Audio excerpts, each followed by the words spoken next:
Yes, so what are we going to talk about in this episode? Of course, a 20 million bid is about to come in from Arsenal for a winger.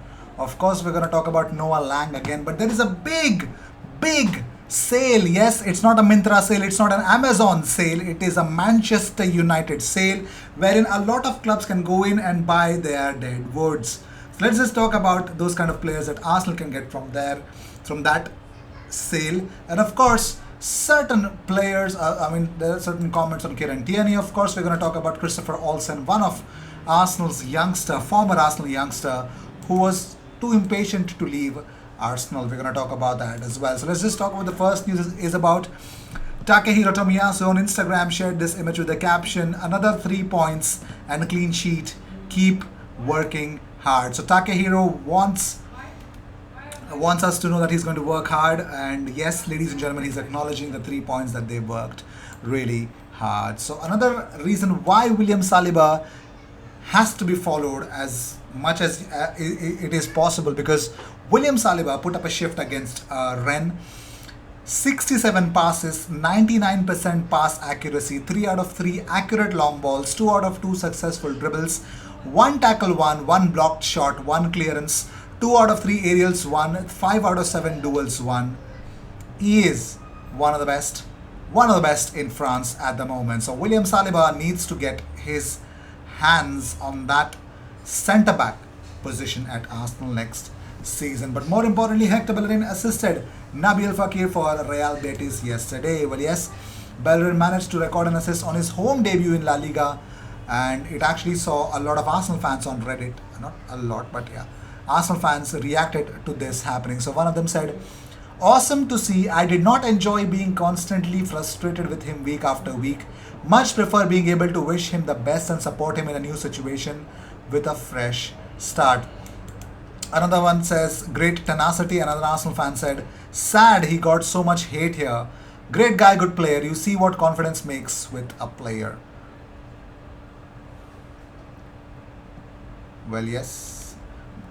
I firmly believe in whatever was said by these Arsenal fans. Of course, well, I don't have much hatred on Hector Bellerin, but one thing I really want to say, that if he is going somewhere and he's happy to go there and happy to perform, I think, and he performs well, gets assists or scores goals, there's nothing more than that makes me happy. So Paul Merson agrees with Jose Mourinho on assessment of Kieran Tierney. Well, talking about Kieran Tierney, here's what Paul Merson had to say. Well, we're going to talk about what they actually believed in. So let's see. Paul Merson has praised. He says, "Tierney never lets you down.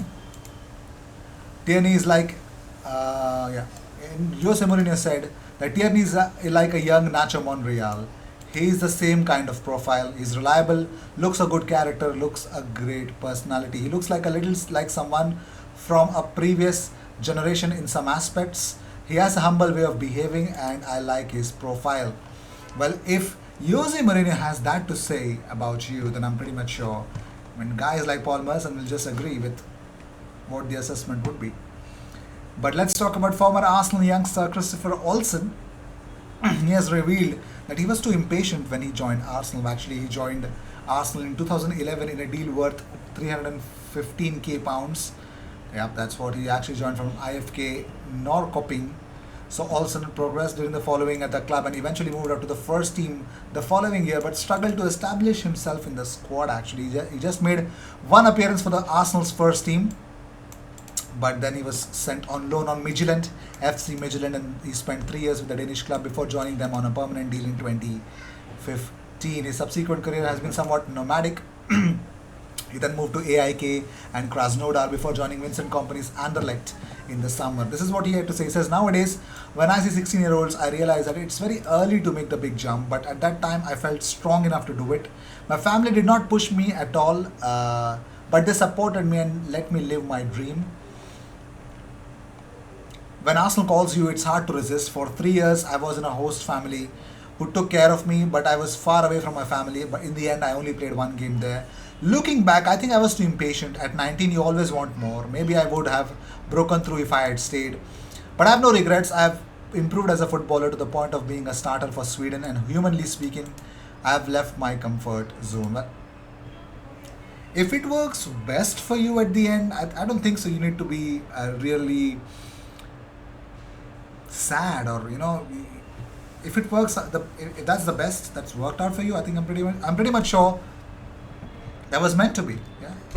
Moving on, so Alex Lacazette, Arsenal are ready to cash in on him. According to Jake Sanders, he believes that Arsenal can cash in on him and they're ready. According to journalist Paul Brown. So, well, let's talk about what Paul Brown believes in it. He said what Paul Brown actually said. He's revealed that Arsenal have been trying to cash in on him for a long time now. But if they get the right price, they're ready to sell him. Well, according to him, he says that I think if Arsenal get a good offer, then he's gone. I think you could probably say that in any of the last two windows, Arteta is quite fulsome on his praise for the guy. Whenever he praises Aubameyang for his goals, he always praises Lacazette. But it's pretty clear from how little he plays, especially in the bigger games, that he's not an essential to the squad. And from a big business perspective, Lacazette is one they need to shift to bring somebody else in to strengthen that position. I think it's a case of if and when somebody comes in for him. But more importantly, I think if you talk about Sevilla, I'm pretty much sure, I actually spoke about this in my previous episode as well, that if it is Sevilla, I'm pretty much sure that Lacazette really could be bought in by Sevilla in January itself. But let's see. I think most of the clubs would find it very, very much smart to get him on a free transfer. But in January, he will be open to speak to a lot of clubs. Let's see where that will lead him to.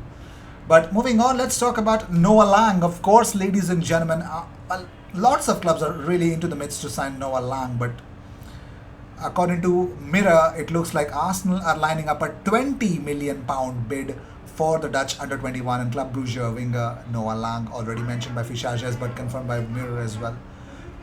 So let's see what happens. 20 million bid for the Dutch under-21. Let's see how Arsenal will get him. Will they get him or not? That's also a bigger question. But let's talk about a big clear out, a big sale. It's not like an Amazon sale. It's not an Independence Day or Republic Day Amazon sale here in India or probably anywhere else in the respective countries where Amazon comes up with sales. Well, yes, it could be in January. There's a big Manchester United sales. It'll, Ole Gunnar Solskjaer will be like, Alu, Lelo, Donny van de Beek, Lelo, kind of a thing. It's like what hawkers do in India. So Man United are really, they're planning to ship out 7 stars. Okay, if they were stars, they wouldn't be there. Okay, so here are the big names that could be sold in January. Number 1, Donny van de Beek. Let me know in the comments, would you want Donny van de Beek at Arsenal? Of course, see, Inter Milan want to sign him, but they're backed out because he won't be cheap. Manchester United bought him for something. They're not going to. They are definitely not forced to sell him for a cheap. So I'm pretty much sure Donny van de Beek, he's stuck. He lost his years, man. Jesse Lingard is another one. I'm pretty much sure they're not offering him a new contract, so he's not going to sign one as well. So if that's the case, I think one of the players that I would really love at Arsenal, I think Jesse Lingard would be really good. Next is Anthony Martial. No way. No. Then there is Alex Telles. Oh, Alex Telles. Interesting. Very interesting. Alex Telles would be a very interesting player to look out. Then there is Diogo Dalot. No. Well, he's looking to add to his transfer kitty by offloading some of his squad, according to this report. But Paul Pogba runs out of contract as well, so they are extending his contract would also be a big priority. But let's see how things will turn out. But which of these Manchester United players would you want at Arsenal? Would you consider Arsenal can go for? Well, also I forgot to mention 2 more names in that list.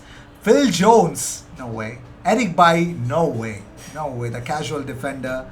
I don't want Eric Bailly near Arsenal, anywhere near Arsenal, man. No way. We had a lot of Eric Baillys of our own, so we don't need any more. So Donny van de Beek, Jesse Lingard, Phil Jones, Eric Bailly, Anthony Martial, Diogo Dalot, and Alex Telles. I think only 2 players really entice me. Number 1, Jesse Lingard, and number 2 is Alex Telles. Apart from that, I think any of the other 5 players. Donny van de Beek, I don't think so. He would be available for cheap at all, and I don't want him at all. I mean, come on, Arsenal can look at some other profiles. So let's see where things will end up and where we will be if we are actually targeting any Manchester United players, I think. Let me know what you guys think. I believe it's going to be Alex Telles and Jesse Lingard for me. Which ones would you select? Let me know in the comments. Cheers.